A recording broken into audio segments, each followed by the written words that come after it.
الرحمن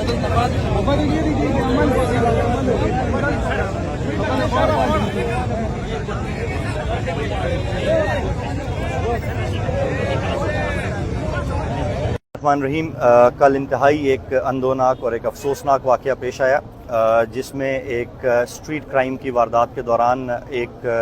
ہمارا جو طالب علم بچہ تھا اس کو اپنی جان سے ہاتھ دھونے پڑے، اور اس واقعے کی جتنی بھی مذمت کی جائے وہ کم ہے، اور اسی مذمت کے لیے اور اسی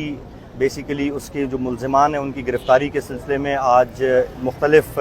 کالجز، خصوصی طور پہ ایڈورڈز کالج کے جو طلباء ہیں وہ یہاں پر تشریف لائے تھے اور اپنا احتجاج ریکارڈ کرانا چاہتے تھے۔ وہ یہاں آئے ہیں، انہوں نے اپنا احتجاج ریکارڈ کرایا ہے، اور ہم نے ان کے ساتھ بات چیت کی ہے، ہم نے انہیں بریف کیا ہے کہ ہماری ٹیمز صبح 5:30 بجے تک اس کیس کے اوپر کام کر رہی تھیں۔ کل سے جب سے یہ واقعہ پیش آیا ہے اس کے فوراً بعد ہم نے تمام تر جو ہماری CCTV فوٹیجز ہیں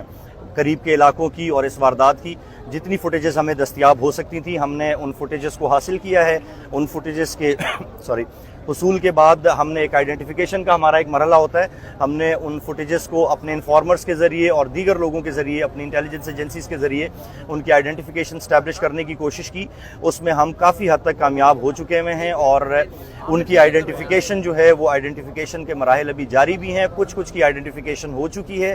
کچھ چیزیں ہیں جو کہ میں یہاں پر اس وقت قبل از وقت ہوگا آپ سے شیئر کرنا، لیکن قصہ مختصر اور بات مختصر یہ ہے کہ یہ کسی دوسرے کے بچے کا نہیں ہوا، یہ اس طرح ہے، ہم اس کو اس طرح دیکھ رہے ہیں کہ جیسے ہمارے اپنے گھر کے اندر کوئی واقعہ ہوا ہے، ہمارے اپنے کسی بچے کے ساتھ یہ واقعہ ہوا ہے، اور پولیس آرام سے نہیں بیٹھے گی جب تک اس واقعے کے اور اس طرح کے دیگر واقعات کے جو ملزمان ہیں ان کو اپنے کیفر کردار تک نہیں پہنچاتے۔ تھوڑا سا بتائیے کہ اس میں کون سا اسلحہ استعمال ہوا تھا، کتنے فائر ہوئے تھے، اور وہاں پر سر اس وقت تصادم اس طرح کیا ہوا؟ دیکھیں،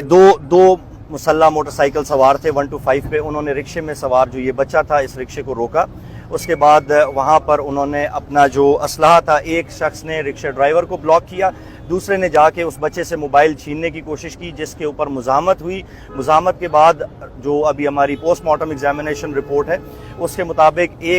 اس نے اپنے پسٹل کے ساتھ اس کے سر پہ وار کیا ہے، اور اس کے بعد سیکنڈ جو فائر ایک ہی فائر کیا ہے جو کہ اس کے بازو سے ہوتا ہوا اس کے سینے کے اندر سے گزرا ہے، جس سے اس کے لنگز جو ہیں وہ دونوں رپچر ہو گئے ہیں،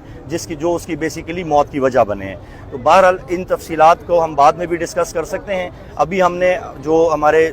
جو اسٹوڈنٹس یہاں پر آئے تھے ہم نے ان کو ایشور کیا ہے کہ پولیس دن رات کام کر رہی ہے، اور پولیس اپنا کام جاری رکھے گی، اس وقت تک جاری رکھے گی جب تک کہ ان ملزمان کا، نہ صرف یہ کہ ان ملزمان کا بلکہ دیگر تمام ملزمان کا بھی خاتمہ نہیں کر لیتے۔